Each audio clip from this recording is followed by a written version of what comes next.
producer or to work in music, anything about his college experience or his work experience, ask him because he is the expert. So thank you, Mr. Leduff, for being here today. No problem. Thank you for having me. All right. It's all for you.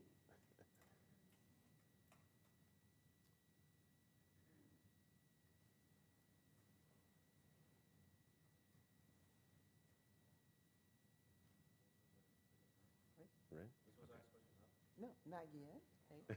So thank you, Ms. Montano. And today I'm honored to introduce to you Lyle Leduff. Lyle is a highly sought after music producer who has collaborated with some industry hard hitters. He is originally from New Orleans, but now calls Atlanta his home. He works closely with the Generation Now roster, which includes Jack Harlow, Lil Uzi Vert, Illuminati, who I've never heard of. Y'all might know who that is. And he collaborated with Lil Uzi Vert on Erasure Social and 2, among many other hits. He was recently awarded a gold record for the intro he produced on Uzi's first album, Love Is Rage 2, which is now quadruple platinum. His earlier cuts include Brand New Guy by A$AP Rocky and Holy Ghost by Jeezy. He has several pending projects, including Lil Uzi Vert's upcoming album. DJ Drama's album just dropped, correct? Yes. And the Generation Now compilation album. He is a busy, busy man, so thank you for taking time out of your busy schedule to be with us today, and welcome to Phoenix High School. Thank y'all for having me. Appreciate it. All right. So y'all ready for some questions? I hear, you know, you want to ask a question? You first, bro. What can we start off with, like beats? Say it again.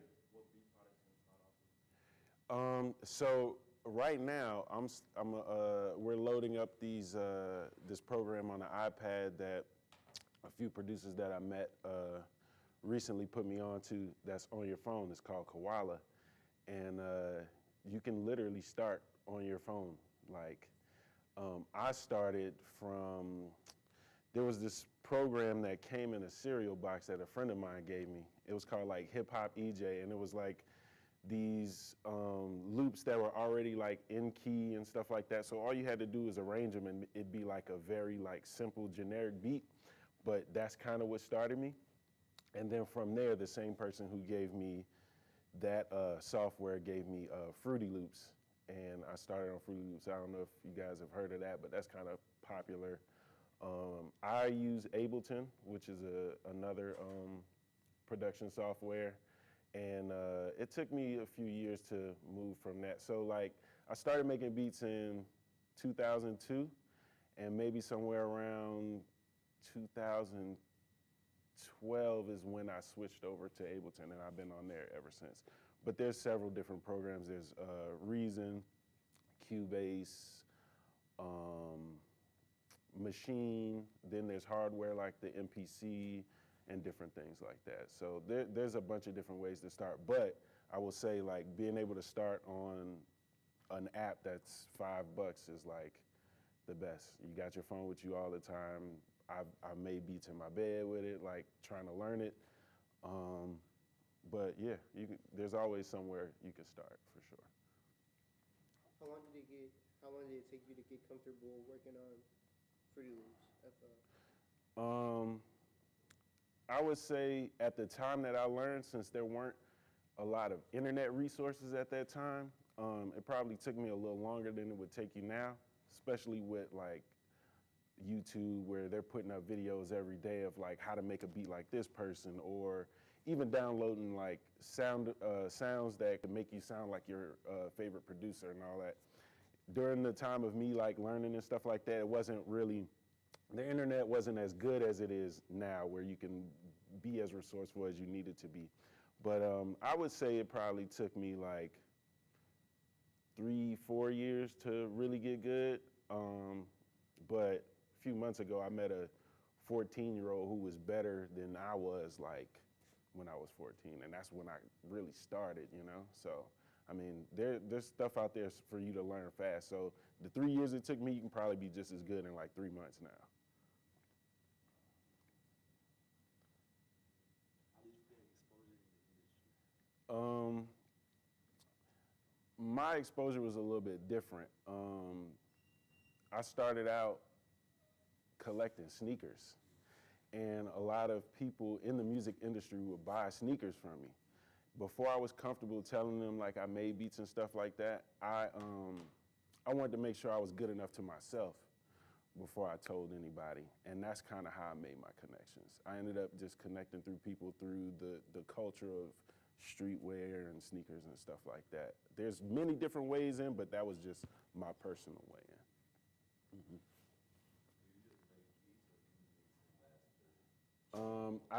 I just make beats, but then I also produce, which is a little different from just making beats. So like, I could go in with an artist, either with a beat already made or build them a beat from scratch, but then also help them kind of direct where they want their song to go, kind of help out and with words and just helping them get their full idea out.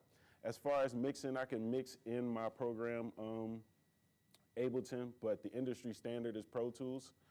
And like right now, even though I'm not like physically working on it, I'm there for all the mixes for Uzi's new album, and we're working on that right now. Yeah.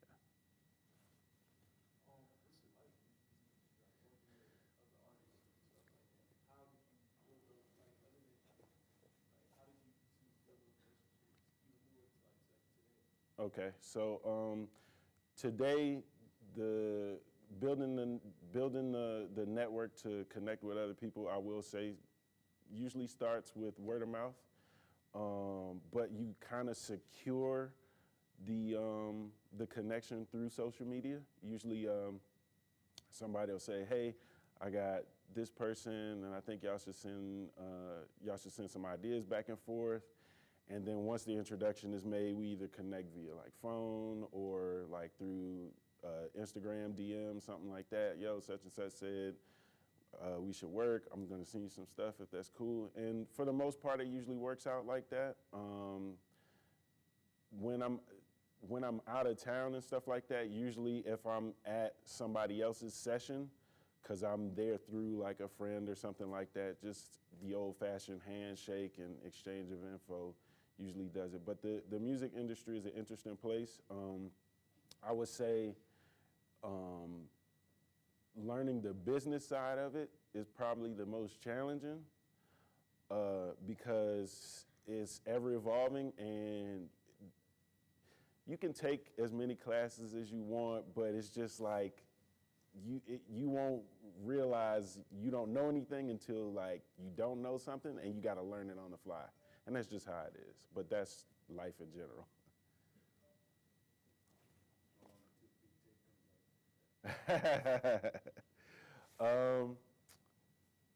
I don't have a date to say, but I'll say like it's close. It's like really, really close.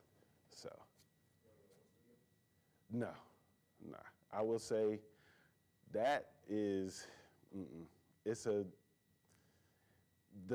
as fast as things update and come out and keeping all that together, I don't think I even would want that headache, bro. Like, it's just, then also dealing with like traffic and stuff like that, like people coming through, there's a lot of personalities. Like, as far as a private studio in your home setup, yeah, like I got my setup like that, but like a big studio that a lot of artists, I don't want that headache.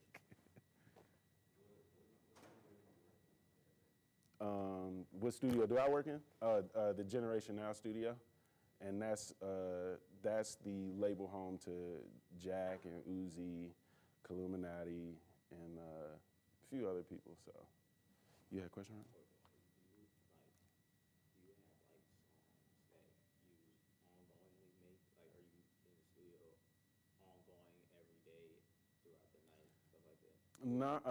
Not always, but like for the past, let's say, 4 weeks, there was 2 weeks I was in New York finishing with Uzi. Then I came back, and then for like a week, I just had to like relax. But then Uzi's engineer came down here the following week, which is this week. So all week we've just been in there like mixing his project. Yeah. What April center are you running? I'm running. This is 11. Standard, Sweet. sweet. Yeah. They've got like some really good instruments that come with it. I don't always use those, but there's some simple ones like there's a couple bass lines I like, but for the most part, I got Sweet because I can have more channels and more instruments at the same time. And then I use a bunch of third-party stuff like, Omnisphere, Trillion, things like that. And those are like sound effects that you can buy to use in your software.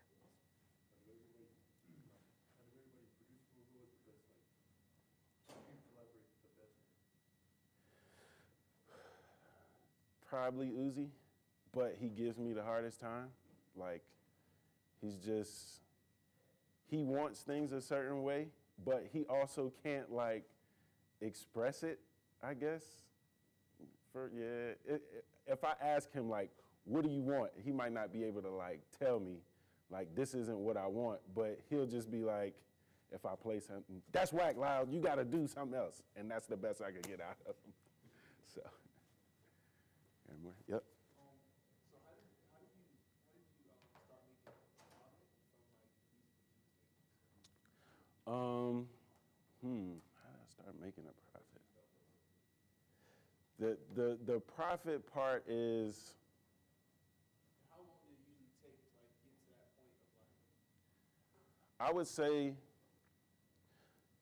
in the beginning, starting out when you're producing, usually most people collaborate with their friends first and stuff like that.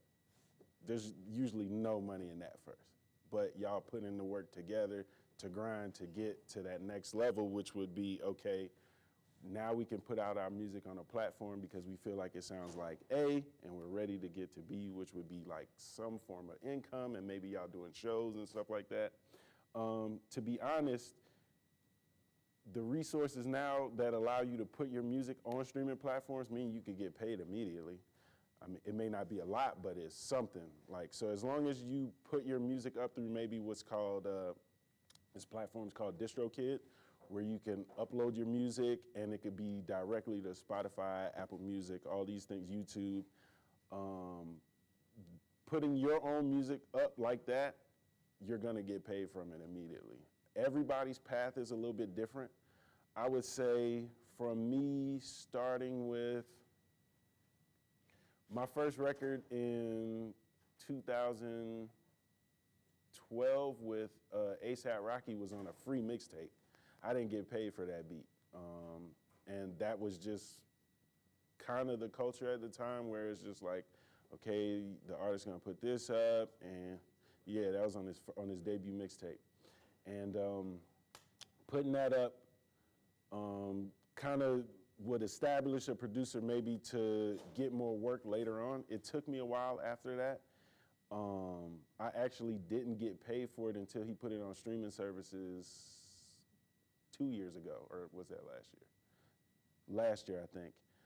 So it kind of, sometimes it takes a while. I ended up getting paid for something I never thought I would be paid for. But Brand New Guy.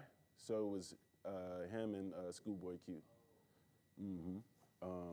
But it just depends. Every situation is different. I'll say in the beginning, though, you start out with your friends, y'all build up together, and hopefully, let's say something happens for you within 2 years of you starting, you can probably start like asking for something once you start establishing yourself outside of like your inner circle of who you work with. My favorite song that I produced, can't, that's like asking like a parent who's their favorite kid, you know? It's I don't have necessarily a favorite, but I'm proud of every song I've done so far.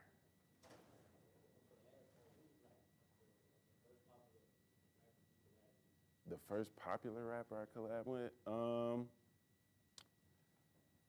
I would say Rocky probably. And that kind of happened by chance, just because during his come up, World Star was kind of new. And I remember, like, at that time, you would just go on World Star, see what's going on for the day. And I remember seeing his first music video as just some random, like, upload. And I clicked it and watched it. But then fast forward to, like, a couple months later, I gave a different rapper that beat, and he sent it to Rocky's team because he was going to get Rocky on the song, but he didn't send him a song. He sent the beat and was like, you want to get on this? I mean, and he did. He didn't get the other rapper on it who sent the beat, but I mean, that sometimes it just ends up working out like that. But that's probably the first popular one that I worked with. And then like 2 years after that, it was Jeezy right after that. So let's get somebody. Who else hasn't asked a question?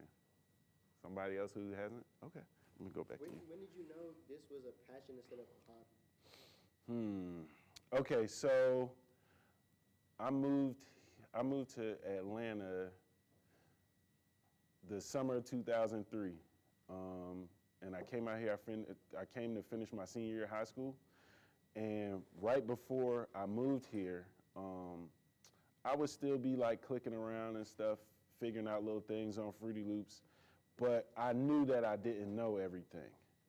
I had a friend of mine, a little bit older than me. He played music for the church that I went to, and he was using Fruity Loops as well. One of the last things I learned was how to format, like lay out a beat instead of just making the same thing loop over and over and over like I was doing. He showed me how to like organize the sounds to make a full song. And it was like, once I learned that, it's just like my entire mind exploded. And I was like, oh yeah, I want to do this now. Because now I know how to do it and I want to make it my own. So around that time, like 2003, 2004, when I figured that out, I was like, yeah, I want to do this. I mean, I think I'm lucky to have found music early enough to know that I would be driven to do that for a career. Because I know, in high school, it's hard to figure out like, okay, what do I want to do with my future and stuff like that. But if you find something you love, I mean, what makes you different from anybody else who's doing it, you can do it too. That's how I felt about music. Like, I was like, who's to say that I can't do it, or why is it just a dream if other people are doing it? All I did was set my mind to it and went with it.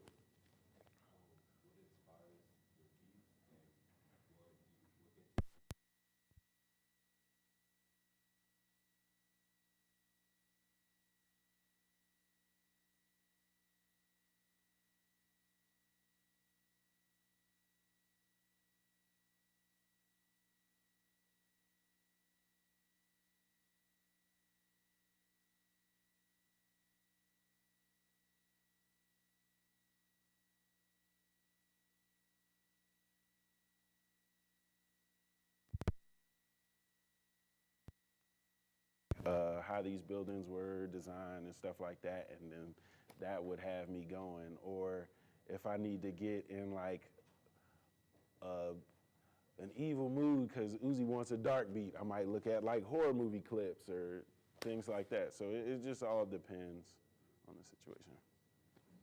So what is like some game like you didn't know, like you learned like now Mm-hmm. that you didn't know back then, that kind of like, let's say I got into like I got a record deal type shit. Mm-hmm. Like I can probably implement into that you can like possibly gain leverage or anything like that. What is something that like some secret? I would say the first main thing is the amount of money offered in a record deal could be a gift and a curse. So let's say they offer you $1 million, but you might lose out on a little bit of control of your project. That's where you would want to figure out, okay, how do I balance the two? Yeah, $1 million seems cool, but it's like, could I take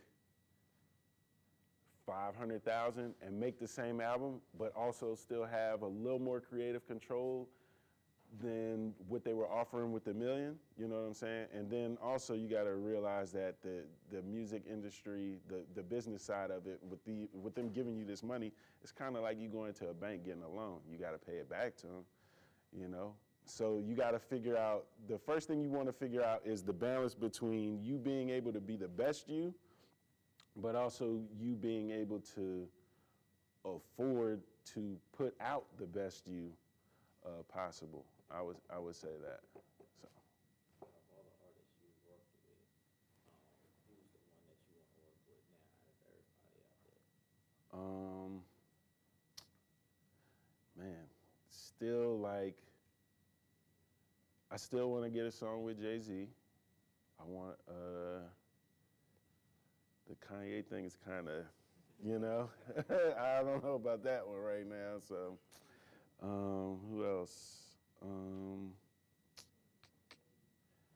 I really want like a legit song with Kendrick. I say that because Kendrick was supposed to be on the Jeezy song that I did. He did the verse, but they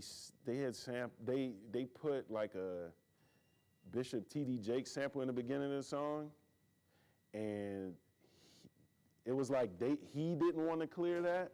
Like the bishop didn't. He was asking for all this stuff like, I need you to write down the lyrics to the song. And they was not finna do all that. So they ended up not using his verse, but it actually leaked.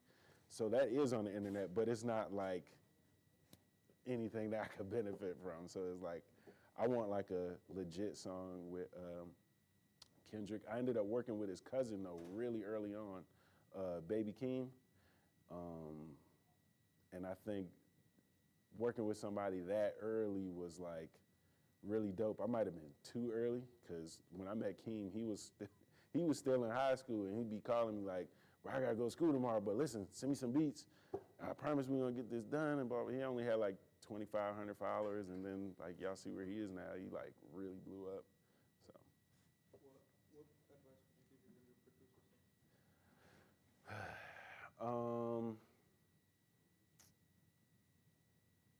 You should have took those piano classes. I think being musical and being a musician are two different things, and I'm not a musician, but I am musical. I have friends who can sit down at a piano because they've grew up doing that their entire life, and I feel like I'm at a point where it's like, I know my way around the keys, but I'd rather collaborate with somebody. I don't have to be like that self-contained. Collaboration is like really where it's at for real in music, in business in general, but the music business right now, everything is collaboration, like whether it be you see like two producers or more on a song, which could be iffy, but at the same time, like it usually brings out the best out of everybody. So. Is there like a YouTube or website? I'm sorry to interrupt real quick. From now on, can I get Eli to give you a mic? Whenever someone's got a question, we'll give you a second for your question before Eli gets up there with the mic. Okay. So we make sure we're capturing that part of it. Sorry about that. No, it's no problem. There you go. Cool, thanks. Is there any YouTube or website you trust to teach beginners? I don't have anything that I've posted anything on, but just as far as YouTube, there's so many different guys that you can watch and see and learn some stuff. I'll say for Ableton, I don't know if y'all heard of Kenny Beats. He's a producer. He does a lot of streaming, and he shows his screen. He uses the same software as me, and he's really good. Him and I can't think of any of the Fruity Loops guys off top, but like soon as you get on YouTube, it's just so many resources like that come up that are super popular.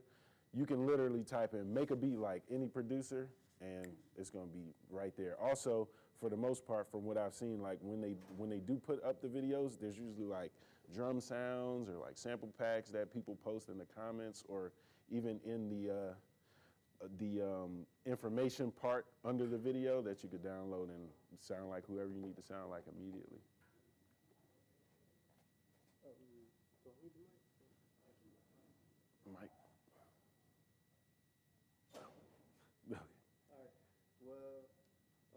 how does it feel when a song gets leaked? Like for Lil Uzi Vert, Yeah.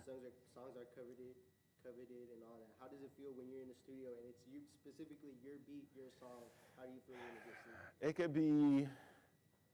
It could be exciting for the fact that, okay, like maybe it'll put a little fire under Uzi to put the song out, but at the same time, like it could be a little frustrating, especially like if the fan base really likes the song, but he doesn't want to put it out. So, I mean, what it does though, it still gets a little, it gets me a little look like, you know, a couple posts and stuff like that. Yo, such and such made the beat. It's like, oh, when's this coming out? And I'm like, I don't know, but you know, it usually gets his fan base interact.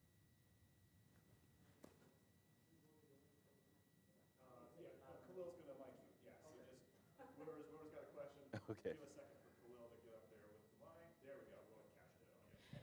Can you talk a little bit about the skills that you have learned are important to being a successful music producer? Oh yeah. So the first thing I did was enjoy music. That was the first thing. I didn't realize when I was listening to music how much I liked music that I wanted to do it. I didn't know that yet until, like I said, a friend of mine gave me that he gave me software that was like, yo, you should try this.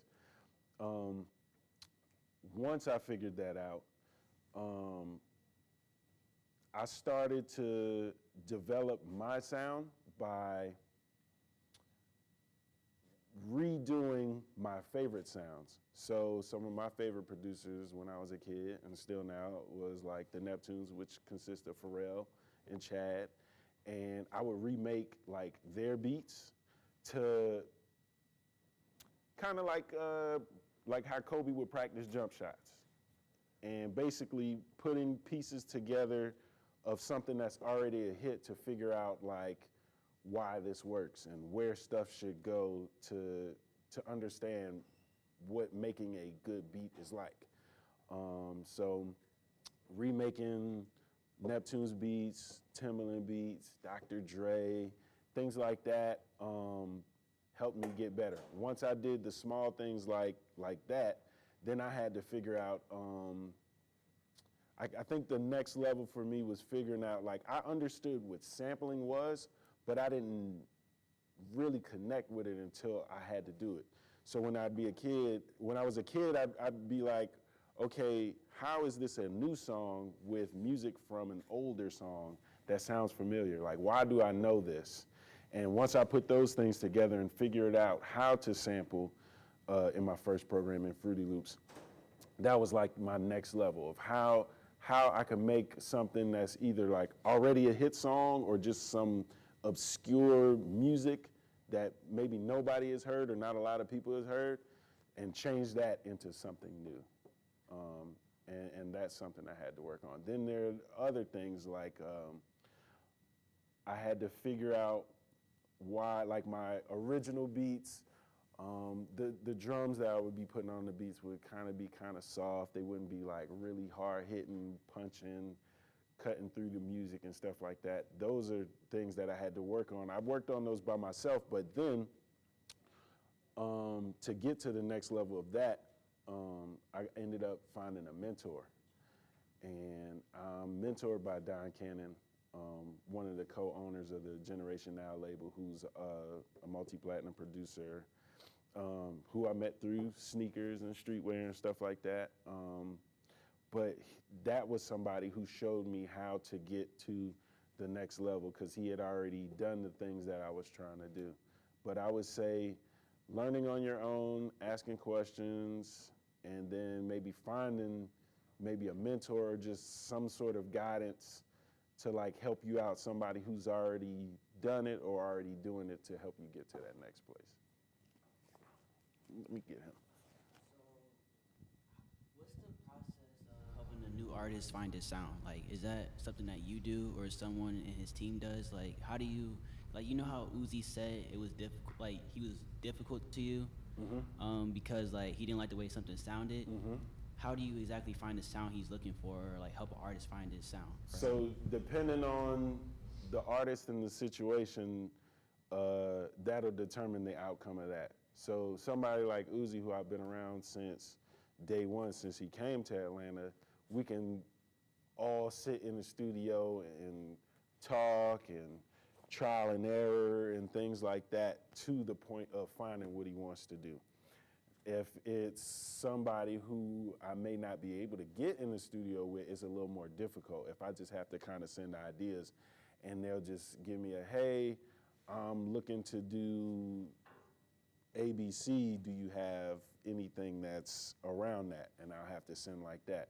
For the most part, people who I'm not in the studio with, they'll usually maybe send me a song or two of theirs that this is the direction, and then maybe they'll send like some other songs of other people and say, this is kind of where I'm trying to go, or these are things that are inspiring me. And you know, that's how you figure out to make the correlation between like what they sent you of theirs, the direction of maybe other music that they're sending you to say they're trying to go in the direction of or sound like, and you just gotta figure out like kind of make those meet in the middle. Who else? How do you feel knowing your songs and beats ran 2016? Say it again. Knowing that your songs and beats ran 2016, like how do you feel about that? About those beats back then, I mean, I'll say during that time, that was another like learning curve for me. So a little bit before 2016, like I was making like hip hop, you know what I'm saying? Like boom bap kind of beats, very let me see, like maybe what like a J. Cole, kind of Kendrick, when they were starting out, those kind of beats. So somewhere in between there is when I had to learn how to make a different sound, because my sound was kind of phasing out at the time, or it was just kind of shifting. And in 2016 is kind of when Uzi really caught a stride. So I had to up how I'm not gonna say I mean, at that time, I guess it was really trap beats, but like the next level of trap beats, we're talking about moving on from like Jeezy and T.I., because those guys were kind of already like locked in for the sound of trap at that point. But the next level is like, who was after them? Like Waka and stuff like that. But then like Chief Keef was the second big evolution of like the trap sound. And I had to figure out how to make beats like that. And I think the experience that I had making like hip hop beats going into that kind of gave me an edge, because a lot of other producers who were making trap could only make trap. But I think that's what made Uzi's music a little different, because he had like trap elements, but he still had hip hop elements too. Because the producers that he was working with were like Don Cannon, a hip hop producer who just knew how to do other things. I think those beats I was proud of at the time. Now, if I listen to them, though, there'd be things I would want to change and stuff like that, because I feel like I am better now. But I mean, at the time, they were good enough to be on those projects. So, let me see. Okay, we got you. Okay, I'm gonna get you this time.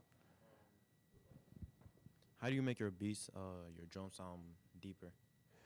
Like 808s. There's just different frequencies that you can like dial into. The lower frequencies are where the 808 is gonna live, and that's how you get impact. Let's see if I can plug it into this. I'll show you a little bit. I think this is already on.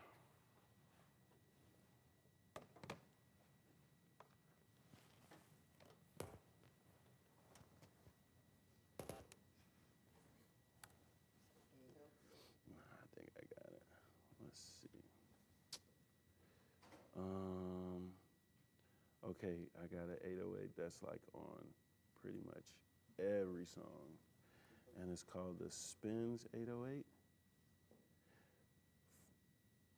And that's just it without me putting anything extra on it. Let's see.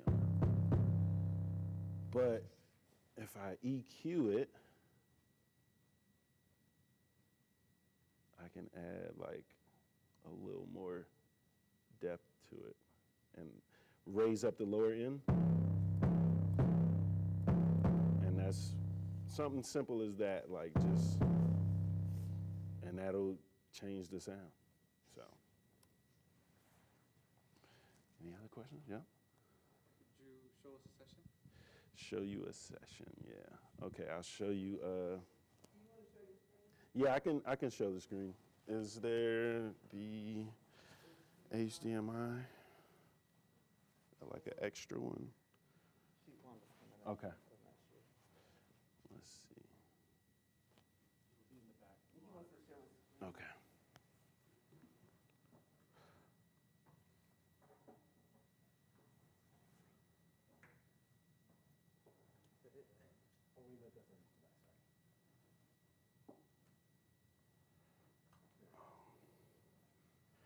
Let me see. I gotta look up the name of one, and I'll pull up something that.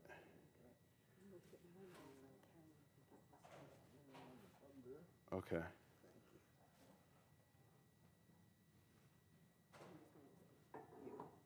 Oh wait, this is USB. This, oh, I'm sorry. Yep. Let's see.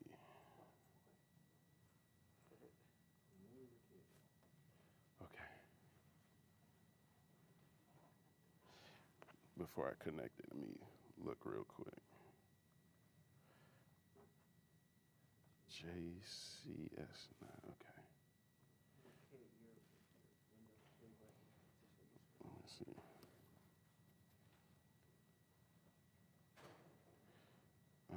I haven't hooked it up yet. Give me like 2 seconds. Ableton, Beats, 23, JCS9. Okay.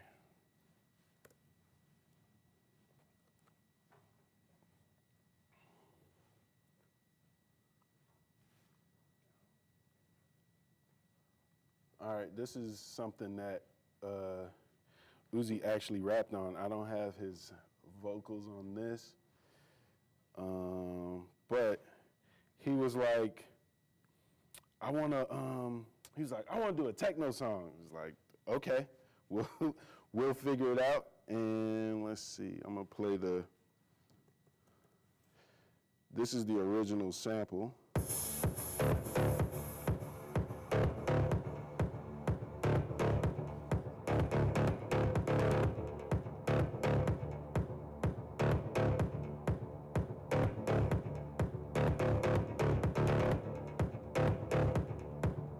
Skip around a little bit so y'all can hear like the different parts in it.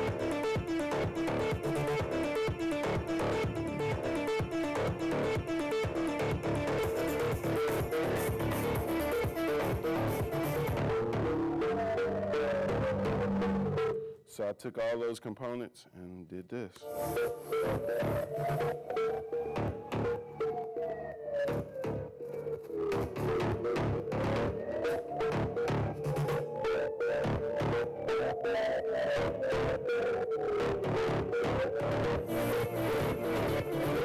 Oh wait, I muted everything, sorry.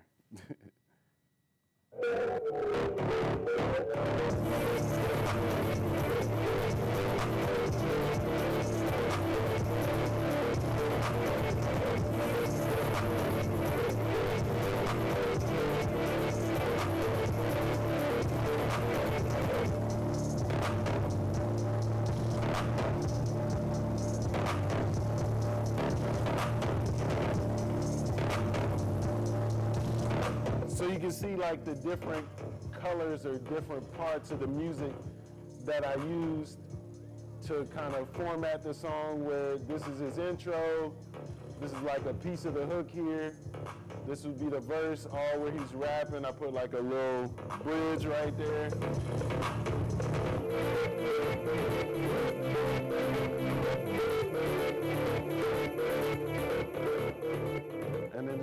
just gonna go back to the hook part that I had right here.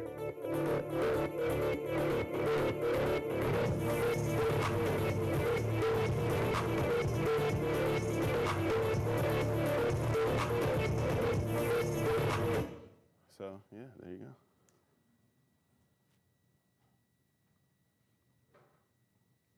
All right. Any other questions? Yeah? He did. I don't know. I don't know if I can play that one because of his.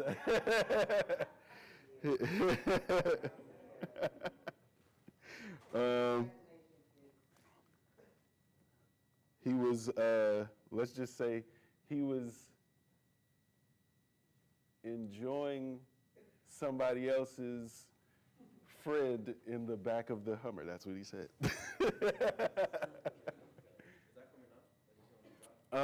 That particular song, no, I don't think so. I don't think it made the cut. Okay. Any other questions? Yep. When you started back then, were there like kids packs and all that stuff during like you could like download? Because now there's like stuff you could download like on Reddit, online and stuff like. I mean, yeah, there were things out there, but it'd be like really, really simple stuff. It wouldn't be to the extent of what you could get now. So for me, like finding sounds was like you couldn't really like download like a bunch of songs at one time like quickly like I needed to. So some people used to, like the generation before me would go dig for like records for samples and stuff like that. I did it different. I would go look for CDs because by that time CDs were the big thing. Records were kind of like phasing out. And that's how I would find like music to sample. As far as drums and stuff like that, there would be people who sold like sound CDs like with drum packs and stuff like that on there. And you could buy those on the internet as well. Like you could buy a drum kit on a CD from eBay for like 99 cents and stuff like that. But once the internet really became what it is now, like that's the easiest way to get any sounds. What's the best way to get your music out there? The internet. There's no other way better than that now. Outside of music, if you want to do anything creative, as long as you can show the world that you do it, you do that.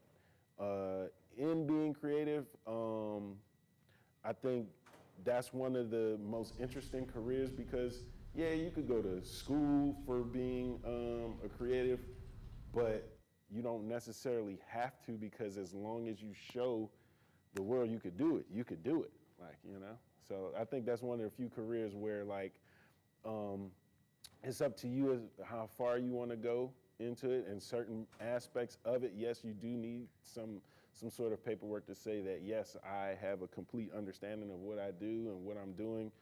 But for the most part, if somebody sees that you can make a good beat right now, no matter what you made it on, and people like it, and people are willing to pay for it, basically, like make the streams go up and so on and so forth, you're whatever you want to be, you know.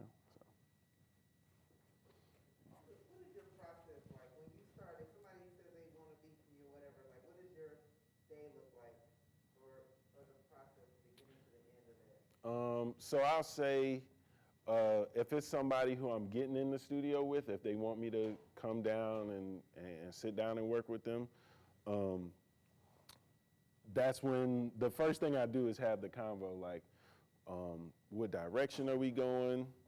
What are you trying to accomplish? What sound are you looking for? Then going from there, trying to figure out, okay, how do we implement things that are going on with you into this song and make the record have some sort of way to connect to whoever you're trying to reach. But for the most part, I'll come in with sounds and samples like ready to go unless they have like something specific that they want me to work with or, you know, go from. Each situation is different. Not all will be the same because somebody might have me come down, but they only need me to do like one specific thing to some music they already got. Like, yo, we got drums on here, but I don't really like them. Can you redo them? Can you tighten them up? Or like, we had situations, so like on DJ Drama's album, he had a song with Nipsey on it that when it came time to clear the sample, that means like somebody else's music was being used on the beat. They couldn't clear the sample. So we had to switch out the music completely and do something new. So by understanding the key of music and things like that, which we have tools that tell us like the song is in this key or the sample is in this key, we just took out the original sample and switched it with something else that was in the same key that just ended up working out. So. Now, and within the studio, Mm-hmm. how many other people are in there, like, and what are their jobs they're doing? Like, if you're working in this level, Mm-hmm. who else is in there, and what is their job as you're, like, creating? Okay, so with that, that's another situational thing. Depending on what kind of session it is gonna determine who's all there. Now for me, if I'm having a session where I'm just making beats, it could just be me by myself with the computer and an auxiliary cord like we have here, just playing through the speakers and working.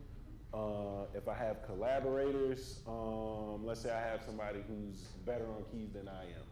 So it'd be me and that person, the keyboard, they're gonna connect their setup either to my computer directly or maybe, depending on what instrument they're using, if they're using a real live synthesizer that makes sounds out of the actual keyboard and they're not using sounds on my computer, we might run their keyboard into Pro Tools on the main computer of the studio. And I'll just send the files of my beat to Pro Tools, and that way they could play their instrument into Pro Tools at the same time while my beat is on there. The only other people that may be there is like, if we got a rapper or a singer or somebody there, they'll have an engineer that's gonna be recording that artist while they're in the booth and stuff like that, while we're tightening up whatever we need to tighten up on the outside. And within, I'm sorry, this is my last question. Mm-hmm. And within that, so like you're working right now with Generation Now, Mm-hmm. you said, right? So y'all have all the in-house people there. So you got your own engineer, you got your own whatever. So you can call those people in when you're working on something. Yes. So that's an avenue of employment, is to work in-house, not just like sitting at home Yeah. trying to make a beat, but actually finding a house.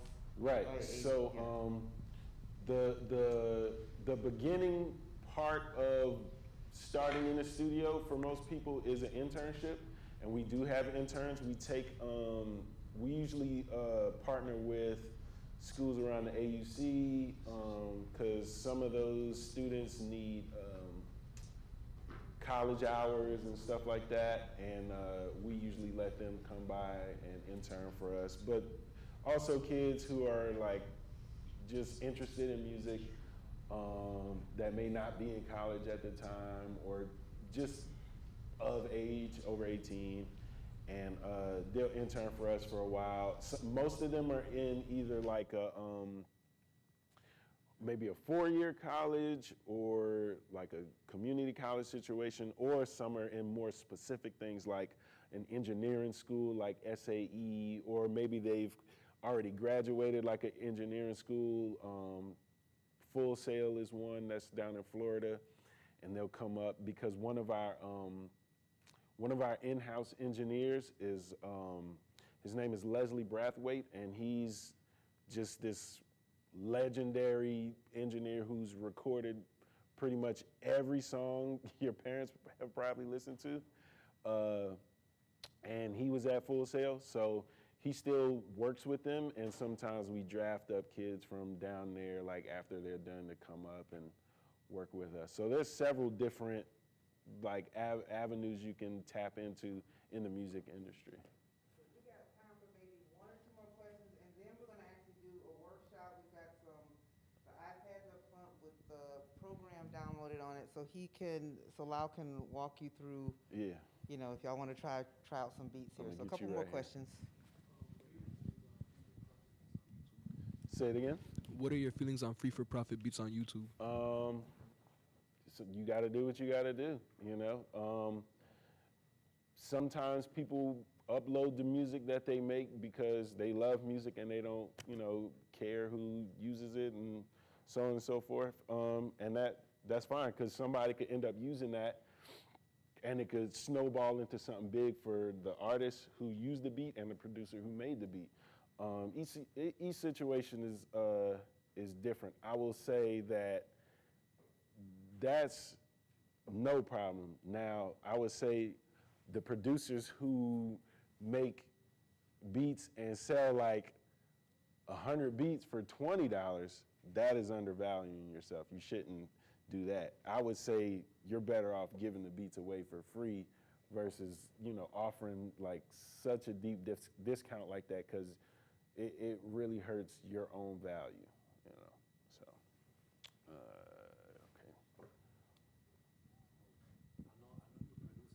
okay. What advice you have for artists trying to get out there? The main thing I would say is it's okay to be inspired by other artists, but don't mimic. Don't be the same as another artist. I would say the best example of that right now would be like when Cardi dropped Whole Lotta Red, I knew there was gonna be like, you know, people saying, okay, I like that sound, now I'm gonna be like Cardi like that. But Yeat didn't do that. Yeat heard that and perfected the sound, and now he's his own artist. So yes, it may be similar and a derivative of that album, but it's not like he's Cardi. Yeah, so that would be the main thing. Could I show some plugins? Yeah, I'll show you some plugins. So, let's see. I got like a list of like favorite plugins that I have here. Let's see. There's Analog Lab, and it has like a bunch of different vintage keyboards. Let me move this way. Hey, Lyle, while you're setting up there, we had a question back here. In music production, what's like the average, how much money can somebody expect to make within music production? I know it's hard to answer that, depends on, but like just coming in, you know, what's the average? Coming in, the average is nothing. But depending on how hard you work and how driven you are, I would say, realistically, if you're a good producer getting work, maybe like, let's say you get 4 songs a year that come out from a major artist or like a large independent artist, or even like a moderate independent artist. If you're doing, probably like 4 beats a year, and then adding in like maybe royalties and things like that, you're probably looking at like under 40,000 a year. So like just having like a regular day job, you know, the amount of work you put in is going to determine the income you get because of you're working for yourself. So you have to get up and do the things you need to do to get the income streams, you know, flowing to you. It's not like, you know, you just wake up every day and everybody's just hitting you up all the time. Like when you first start, like you got to hit the ground running and make these things happen for yourself by either posting your music or finding people to collaborate with, whether it be, you know, in person or via social media. But it doesn't just show up. You gotta like, you have to hustle to find the checks. Okay, here's Analog Lab. I like this because, like I said, it's just a bunch of like vintage keyboards and stuff like that. Keyboards that are like older than all of us. Let me see, something like the DX7. Let me see, is it on? An 80s keyboard just has these like these cool like warm analog sounds, and the word analog just means it's like from a machine. Before computers, the tools that they used had a warmer sound because it was coming from the actual instrument that was built to make these sounds. Whereas now we have like digital versions that just emulate the sound of these vintage keyboards, which is cool. Some people do still prefer the actual hardware, but I'm not like a sound snob like that or anything. So Analog Lab is one I like. Then there's, let's see, where is, okay, let me put a loop up. Hold on, I use a familiar loop. Let me see what it's called. Okay, so the bell's gonna ring in a minute, but he's gonna be here through lunch, kind of working through, you wanna work on some beats? I'm looking for.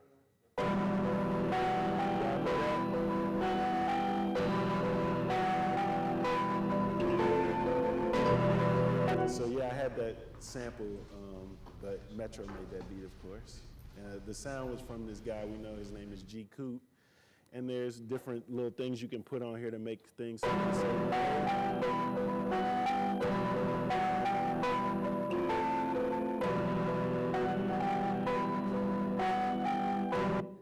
I like halftime.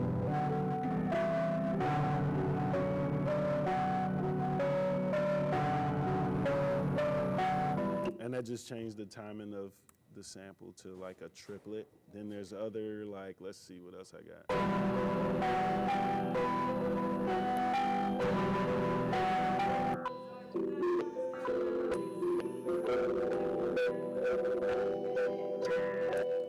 I like Tantra. Tantra is like a, no problem, no problem. No problem. Is there any show us any release beats right now on Pink Tape? Is it something small? I don't have anything from Pink Tape on me. I got like, I got some songs I did, but that are probably not coming out. Let me see.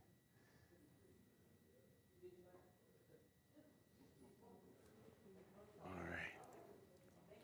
And then on here, let's see. I just wanted to say, like, pleasure No problem. Appreciate you asking questions, bro. You have a nice day. All right, you too. All right, I got the app on my phone. Did you want them to like? Yeah, they Couple per can table? come up. I mean, it's 4 iPads. I got my phone that I'm gonna use. Let's have a couple people over here, and they can work in pairs. Mm-hmm. I was in here for like 5 minutes earlier and heard you talking about like how you like architecture. Mm-hmm. And like I know you're a producer and stuff. I make music. My brother make music. Okay. Like almost everybody in my family make music. Okay. And like we've been trying to do something. Okay. You know. But I draw buildings and stuff. Okay. Oh, that's dope. You do that for your cover art? That's tough. Oh, that's dope. That looks good. Are you gonna do architecture school and stuff like that? To be honest with you, I have no clue. I'm gonna tell you something that's real dope. A lot of people who design sneakers and stuff like that went to architecture school. So they started out drawing buildings and so on and so forth. So somebody like a Tinker Hatfield, who is like one of the greatest sneaker designers ever, started out architecture school and ended up moving into that. But you got some good art, bro. Yeah. I'm trying to show you my better stuff. No, I got a song that I got a song. I don't know. Thank you, Lord. I appreciate you. Mm-hmm.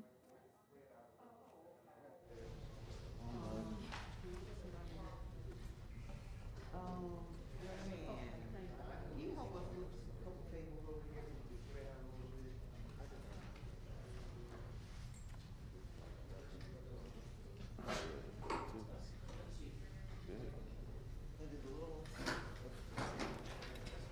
So, let me see. Where you at? You can, let me just make a new.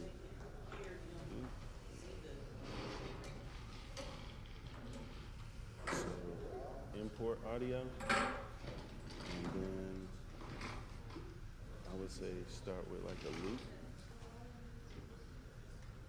I'm gonna load up. You can like click and preview.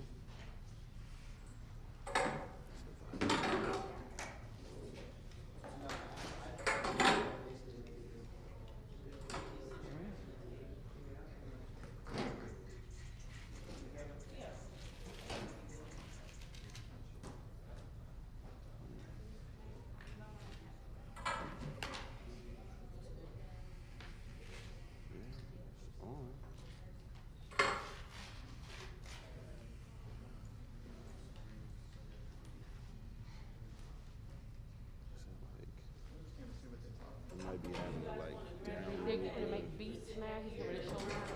You come on up and just have a seat.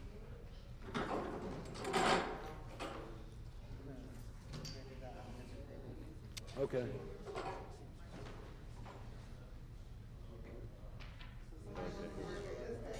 There we go. So you just go through, and then the one you want, you would just hit load. It'll load it to a pad, and then you just keep hitting the import audio. It'll make it to a new pad. But the next thing you want to find is maybe like a kick, then like a clap. But they're all categorized in folders. All right. I want a group like in each table, and then he can kind of Yep, and then you can hit edit, and you can like, let's say you want to loop it. You just pick the loop so it can loop the right way. And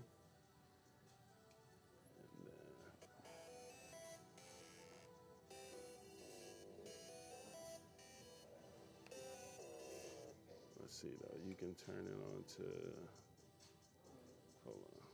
It's like a playthrough button. Oh, release, turn the release up so that way it'll just play all the way through.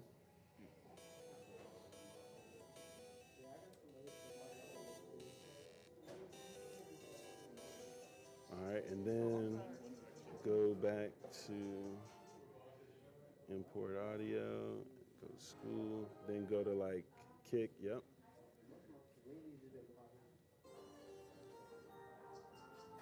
All right, you just hit load.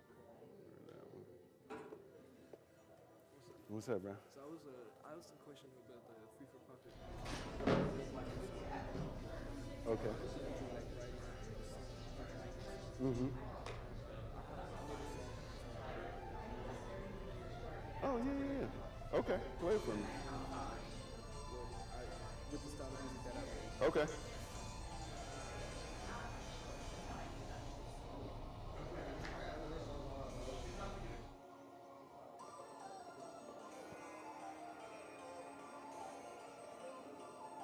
It's a little bit of a slow start.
Sounds good. You record yourself and stuff like that? Yeah, I mean, I just recorded on my phone. Like, I don't have any place. I just What app you use? Word? Okay, yeah, I heard of a couple people use that. It's funny too because I heard a lot of kids like the. You ever heard of like the There's videos of like people locked up and stuff like that who be making songs. They use that app too and stuff like that. But it's good. Like it works. You sound good. And I think, what's his name? I think that kid out of Florida used that too for his first song. What's his name? Lil Tyler or something like that. I think he used that same app to do like his first 2 joints. But I mean, as long as you can get it sounding good, you know, they're the best. You know, you upload it and you just promote it online. Sounds good though. Mm-hmm.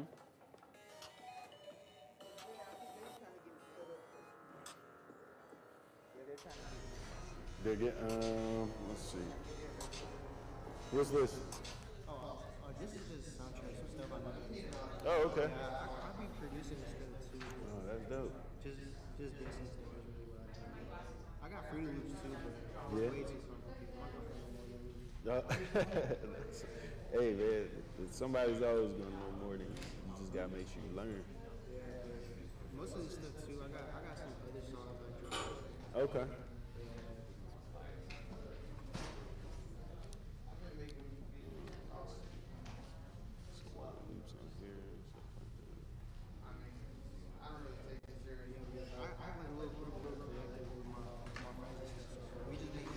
Mm-hmm. Okay. Okay. Go ahead. Okay.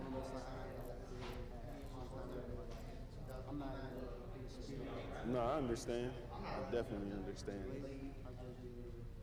I've been trying to collaborate with other people. It's just like placement is still constantly Okay.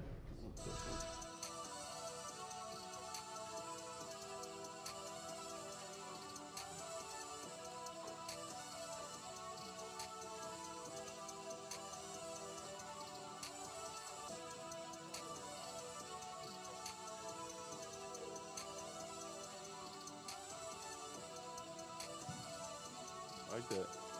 Yeah, I wasn't this good yet. Nah, I me wasn't either. this good yet, man.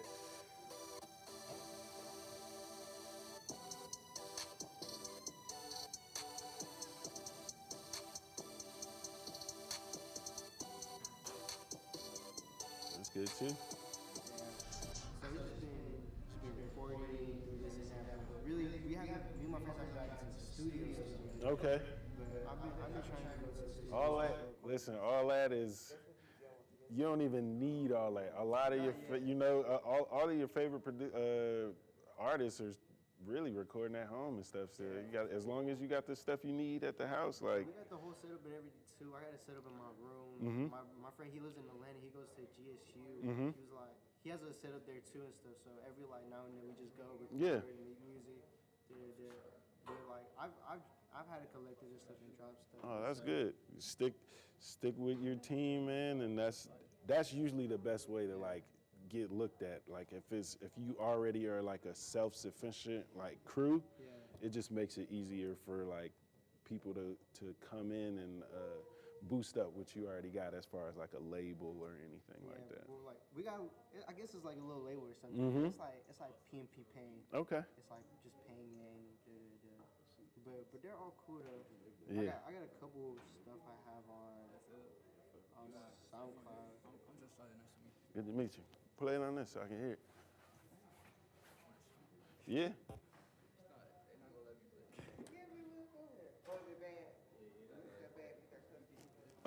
Okay. You got something too? All right. Yeah, I got a couple stuff. All right. Am I gonna get fired? He's not talking crazy. Go ahead. This is.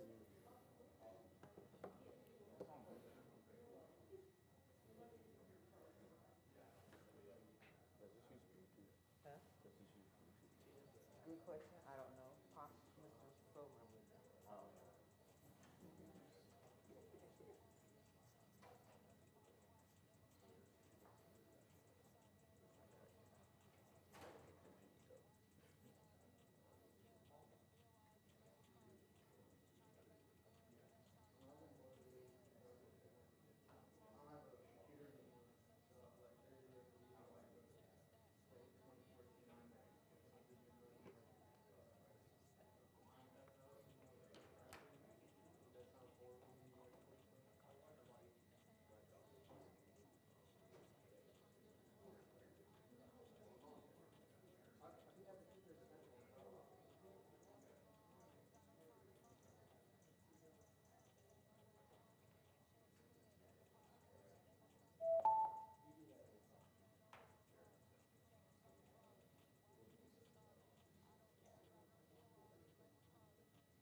fired. I need a job. And I do rap. That's a lot of curse on it.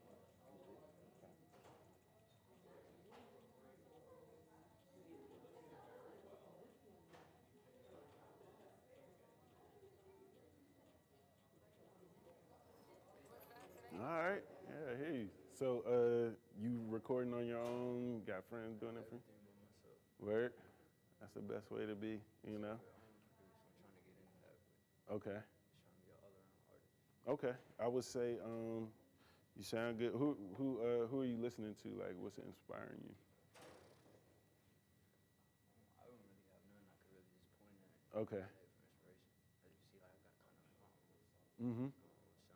Okay. It's funny though, because I grew up on like a lot of Uzi. Yeah.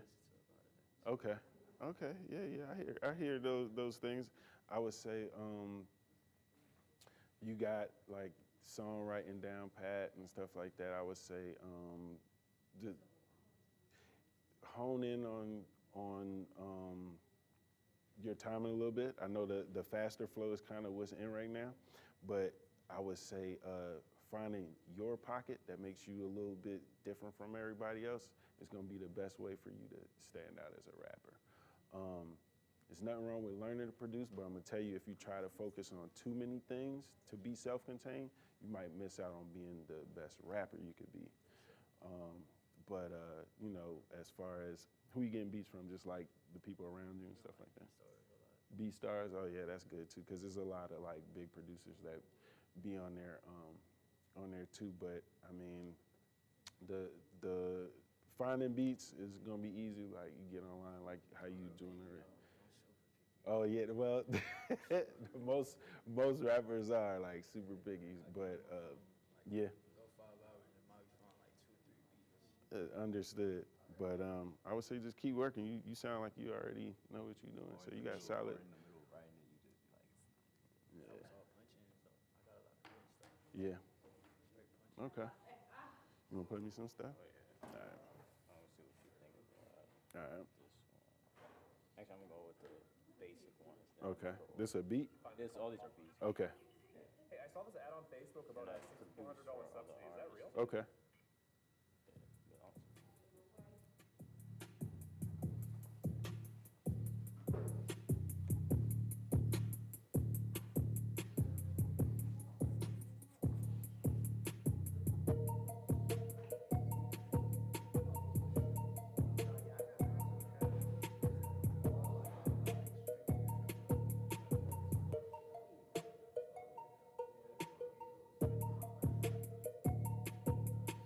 I like this because it's open, and usually that's what a lot of artists like.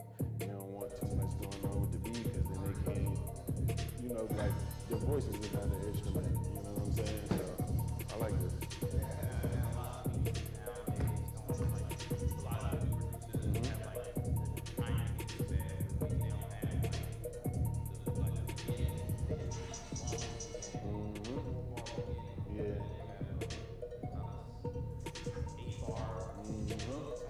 Yeah. So, and then like you have to know the timing because if you don't, because the artists don't even know how to really do. Exactly. Like I would say, like on Chief Keef's most recent album, like Phone Them, is part. Of course, he's gonna want his music how he wants it. But I could just tell from listening that there's nobody around him telling him like, "Yo, the beat should have dropped sooner here," and things like that. Because some things just kind of come in way off timing. Like he should have dropped certain things sooner. But I mean, it just depends on the artist too. But yeah, you got that formatted right. I can tell. That's a good beat too. And then I got this. All right. Who are some of your favorite producers? Yeah. Okay. Okay.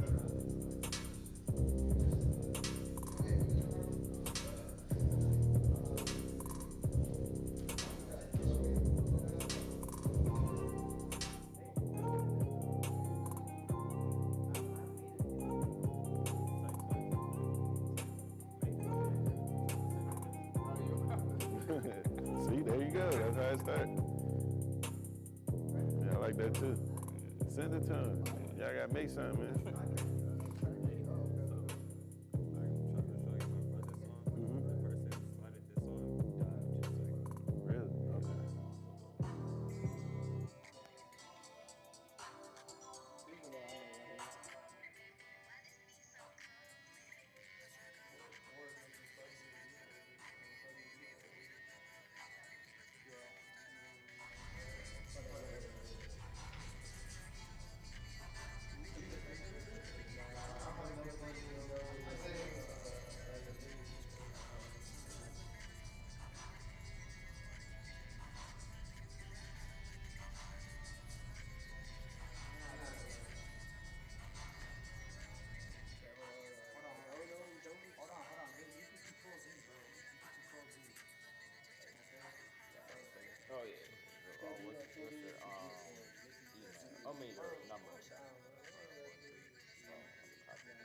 was on my other mic. This is just my school computer.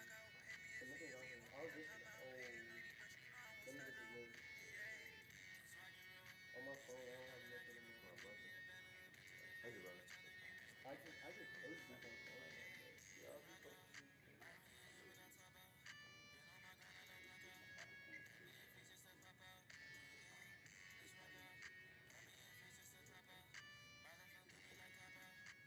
We used to play it when they want to play it. That's good too. Yeah, see, I wasn't this good yet when I was y'all age. It wasn't the technology wasn't as advanced as it is now. Like how y'all could record on your phone and stuff like that, and you know, it took years to get here. So yeah, it's good. Oh man, keep working. That's all you gotta do. Keep working. All right.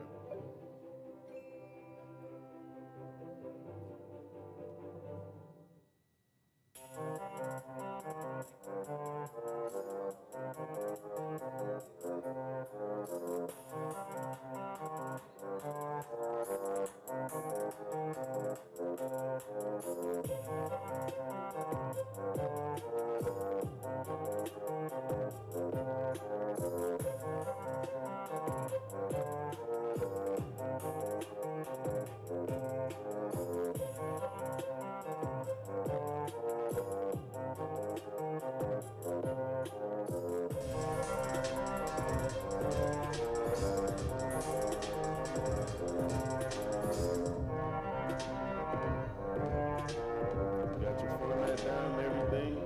Simple, not a lot of sounds, not doing too much. That's good. Just stick with it, bro. I got like an R&B type thing going on with it. Well, all my beats are formatted the exact same way, so it's like I have like bridge. When I do a bridge, well, I think my bridges are like unique because a lot of people don't have bridges on their songs Right, nowadays. right. They just have a straight through thing, and I just do it the traditional way. I'm Yeah. like making a whole beat. And some people's beats are like 2 minutes long. I can make mine like 3 minutes. Yeah. And something like that. But I try to still be with the times and with the beat, so I still make like a 2 minute to 3 minutes so people can catch on. But I still leave a bridge in there. Yeah. So Every situation is different, like especially when artists start recording to your beat, they may chop up another part, add a part, like you already have a bridge for them. Good means, bro. You already have a bridge in there, and you can kind of direct and tell them, okay, this is the bridge. You should do this here and stuff like that. And that could either add time to your song or even shorten it. It's all about what happens during that collaboration. But if you got a good foundation for them already by already having that bridge and the bars counted out and all that, I mean, you halfway there with producing. You know what I'm saying? So you got something you want to play? Okay. Let them play something for me. Okay. Okay. I made this. It was like just one take. Okay. It might not be a live version. That's cool. See if you think how it sounds. Okay. And I'm gonna show you my brother. My brother was singing. I don't know. He looked kind of like me. Okay. Good to meet you, bro. Keep working, all right? He asked you a few questions. I don't know. Okay. I'm gonna show you my verse and his verse. All right. Yeah, this was off though. The kicking the clap is off. All of that. Okay. Yeah. I have a couple people and stuff. I got people who would just send me Got some good information? Good. I have two good music.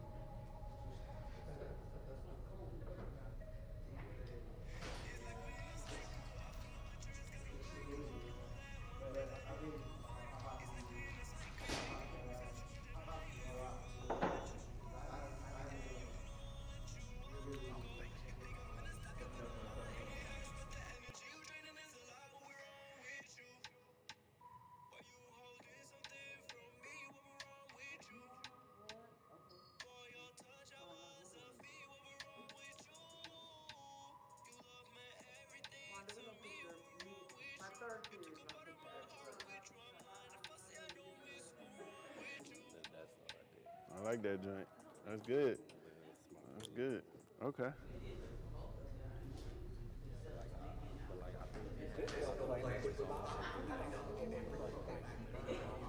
Okay. Yeah. Well, with what you had there, you can probably just find it. Oh, you want to re-record it? Okay. It's not like I can sing like that. Mm-hmm. There's like is there like a voice correction feature in that app already? Oh, okay, okay. It sounds good like how it is. Sometimes the emotion that you get from that original recording, and yeah, you may not feel like it sounds the best. That may be what connects people to you though. Them hearing you like that, you know what I'm saying? So it all depends. Like, yeah, I would say if you could re-record it, but at the same time, like, there's a lot of people who just end up putting out what's on that phone, and it takes them off. You know, so. You know. Yeah, but it's like. Mm-hmm. Yeah. Nah, that's dope. That's dope. Yeah, y'all, man, I promise y'all are so much better than me. Y'all age. Yep. What do you do? Like, are you like a drum break, like like a drum broker, like just like sitting there putting drums on shit, or like a session player? Every situation is different. Definitely not a session player because I didn't grow up like playing music and stuff like that. I kind of just figured that out along the way.